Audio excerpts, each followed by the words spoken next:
তুলসী Gabbard যে এই ধরনের মন্তব্য করবেন, তার প্রিভিয়াস ব্যাপারগুলি যদি আপনি ধারাবাহিকভাবে দেখেন, প্রাইম মিনিস্টার মোদির সঙ্গে যখন ট্রাম্পের বক্তব্যটা আসছে, কিংবা এর আগে ট্রাম্প যখন ইলেকশনে আগে মন্তব্য দিয়েছেন, তখন তুলসী গ্যাবার্ডের যে ব্যাকগ্রাউন্ড, উনি যেভাবে ইস্কনের সাথে জড়িত, তো ওনার কাছ থেকে এই ধরনের মন্তব্য যে আসবে,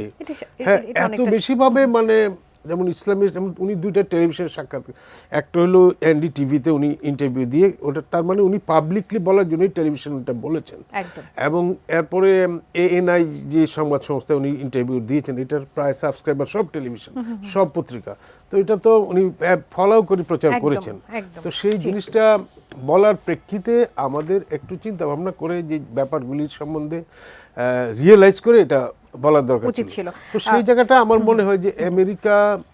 যদি আপনি গ্লোবাল পাওয়ারের দিক থেকে চিন্তা করেন এবং আমাদের যে অবস্থানগত এবং আমাদের যে অর্থনৈতিক সামরিক শক্তির কথা চিন্তা করে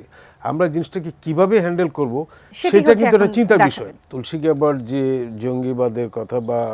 ইসলামিক উগ্রপন্থার উত্থানের কথাটা বলছেন, এই সন্ত্রাসবাদের ব্যাপারটা হলো একটা গ্লোবাল চ্যালেঞ্জ, এবং এটার উৎপাত থেকে কিন্তু পৃথিবীর কোনো দেশেই মুক্ত না। তো এটা যদি সেই হিসেবে, তো আমরা তো একটা বিশ্বের একটা অংশ, এবং সেই হিসাবে আমাদের দেশেও এই ধরনের সমস্যা থাকাটা অস্বাভাবিক কিছু না, এবং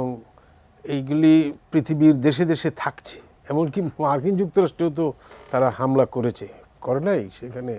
বড় ধরনের হামলা করেছে, এবং সেই জন্যে আমি মনে করি এটা একটা গ্লোবাল চ্যালেঞ্জ। একনল হ্যান্ড ওয়াশ 100% প্যারাবেন ফ্রি,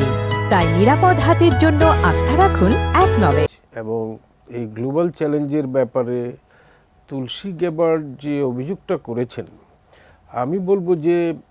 এটা যদি গ্লোবাল চ্যালেঞ্জের অংশ হিসেবে আমাদের বিরুদ্ধে ওনার অভিযোগ থাকে, তাহলে আমাদের উচিত হবে, ওনার এবং আমাদের সবারই উচিত হবে এটা মোকাবেলায় পরস্পরের প্রতি সহযোগিতা করা, এবং বিশেষ করে উনি যেহেতু গোয়েন্দা প্রধান, তাহলে ওনার কাছে যদি কোনো গোয়েন্দা তথ্য থাকে, সেই বিষয়গুলি দিয়ে আমাদেরকে